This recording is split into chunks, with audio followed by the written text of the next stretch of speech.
we know a lot of people don't like to engage in agriculture, mostly because the margins are very small, especially from the production point of view. So in your case, what keeps you going? As in, because I'm trying to figure out like how you make your margins. It's very difficult for me to figure out. So can you sort of, without going into the details, but just give us an overview? How does it work? Contrary, agriculture has the highest margins. Actually, I'll be a little bit crass and saying the way I look at it, apart from prostitution, drugs, and maybe politics if you're in the African context or the Kenyan context, agriculture is another thing that can give you over 100% ROI. However, it is also there, on the flip side, it's also one of the economic activities that can wipe you out. Because kuna locusts.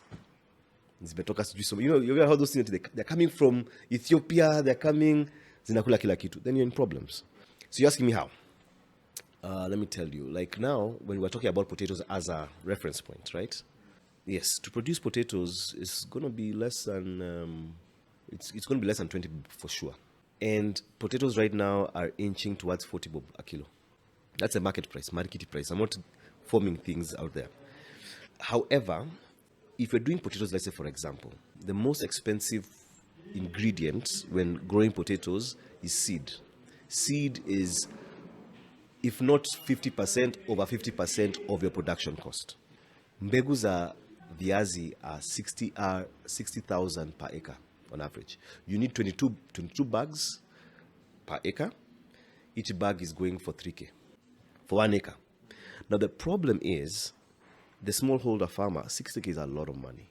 So what they do is, last season, what they harvested is what they sold. Na tule tudogo wanaeka ndio zikuwe mbegu.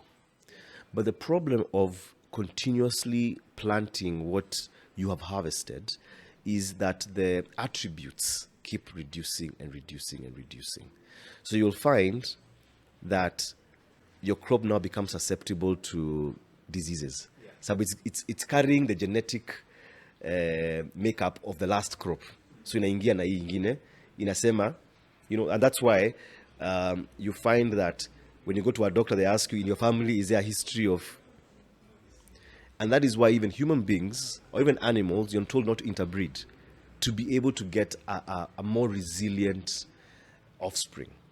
If you interbreed, then those attributes, if you are short in your family and you don't mix with somebody who's tall, inamaanisha nyinyi wote mtakuwa wafupi. So that's the biggest issue, right? So when people cut the corners, and sometimes they're not cutting corners because wanajaribu kuwa janja, is also an economic issue. So if they're doing that, then that's when it looks like they're lower margins. But in actual fact, if you put in all the protocols that you're supposed to put in, the right fertilizer at the right time, the chemicals for fighting pest and disease and stuff, you will get over 100% or over. Of course, there's a divine intervention also, kunyeshe and hizo vitu zote. Yeah. Ask yourself this, the biggest companies in the world, most politicians in Africa are all farmers. Why?